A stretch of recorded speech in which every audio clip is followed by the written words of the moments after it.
What's up, y'all? Reggie here, coming at you with another video for the You-Topian project. Just thought about this today. Thought I'd do a quick video about it and just give some flowers or some shout outs to my father and other fathers similar. You know, I was fortunate to grow up in a household with my mother and father,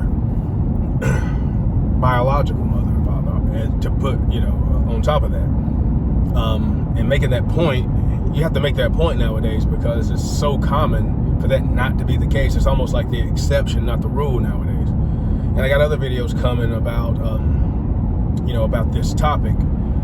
But it really just took me, I just thought about this based on some other things that I thought about before, and this, that, and the third, and just how and why I feel like I was blessed and chosen. It's almost like you see so much going on in the world, and it's like, again, you have to talk about this as if it's not normal, when it used to be very normal.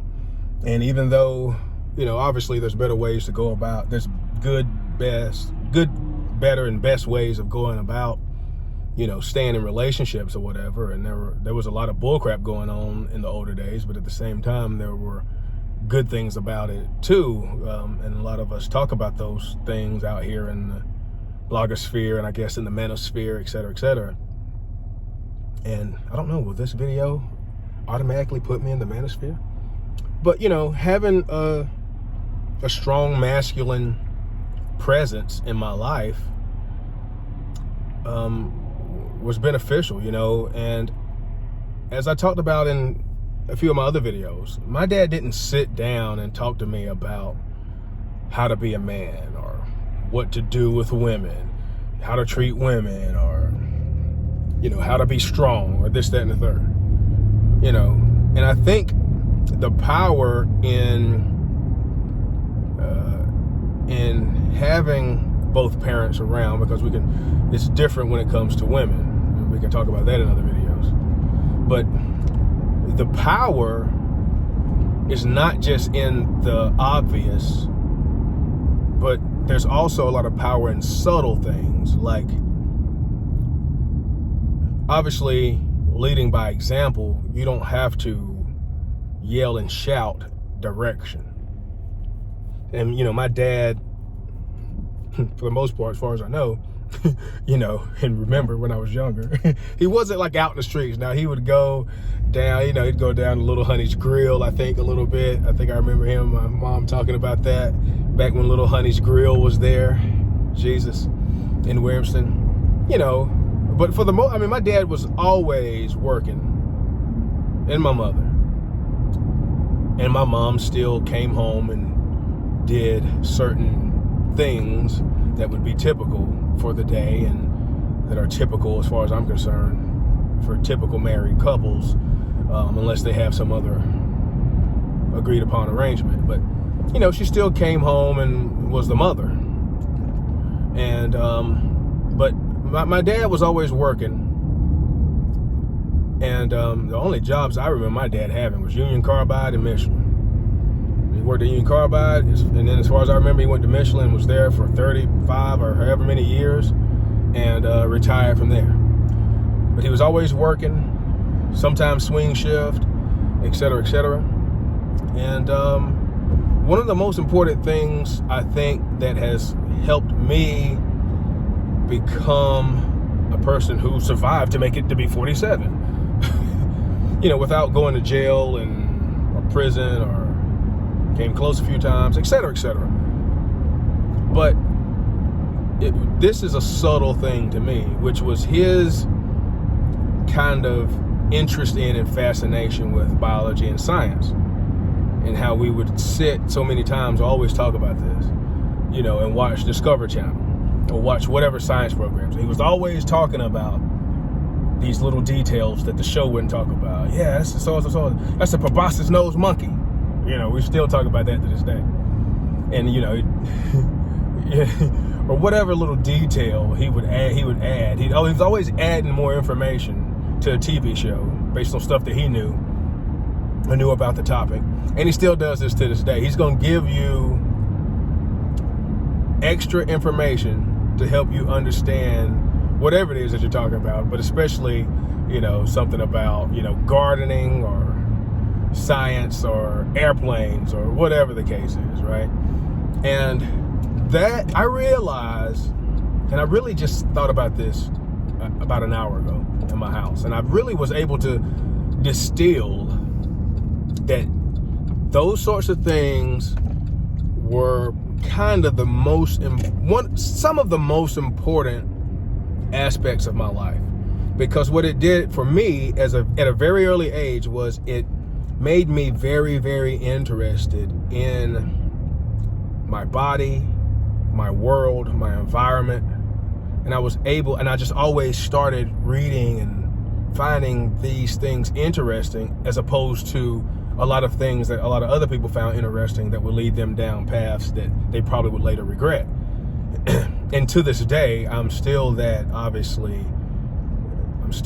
like a biology and nature and physiology fan, and I'm just amazed and blown away at all the miracles, relatively speaking, or for lack of better words, that is, just how amazing life is, what keeps us alive, the things around us keeping us alive, the things going on around us that many people take for granted, the things going on in us that many people take for granted, the things we've been able to create and use some of these learnings to create, and just science in general, the things and technologies we have as a civilization of humans of all races, the things we have been able to accomplish.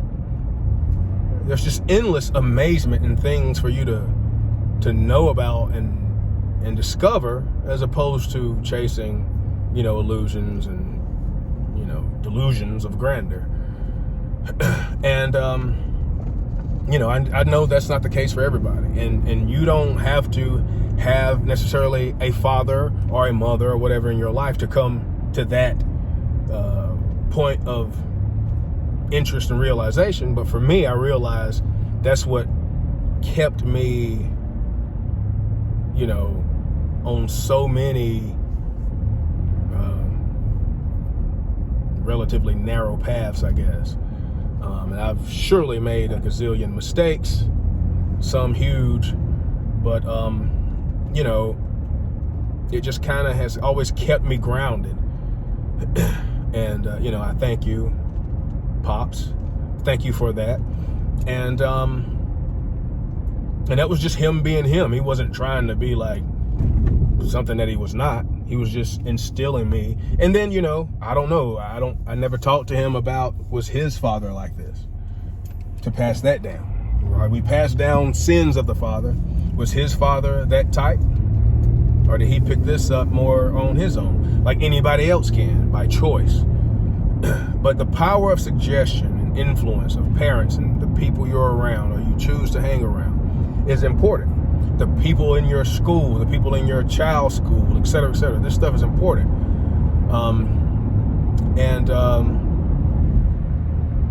I just wanted to kind of make this point and talk about this, because I just always have this thing to where I feel like I'm not worthy, when so many other people didn't have the circumstances I had, and it took them down a road of suffering and mayhem and all sorts of other things, including death of their loved ones and death of themselves.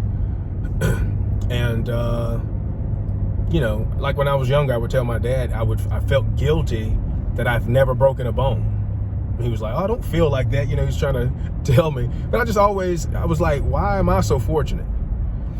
And all I can do is try to pass on this importance to other people and let people, especially younger people, know, like, you always have a choice as to what you can find interest in and pursue, and et cetera, et cetera. And if you're choosing to spend that time and energy into things that you already know are illegal or lead to certain places, then you have no one to blame but yourself. If you know, you can't put it on plausible deniability. You can't put it on not having heard about this. Nowadays, there's the internet. You can literally, within 5 seconds, be able to see how much you can learn about anything that you're interested in pursuing besides something illegal or that could lead in you doing things that you'll probably later regret. So anyway, before this gets too long, I'll end it right there, and shout out to my dad, Ray T. Owens, and his dad, and all dads and mothers out there who are doing something that I think is very important, which is trying to expose your kids to various things and showing them how there's a lot of things out there in the world for them to get interested in, get distracted by good things, so to speak, as opposed to potentially bad things. So peace, love, and light. See y'all later.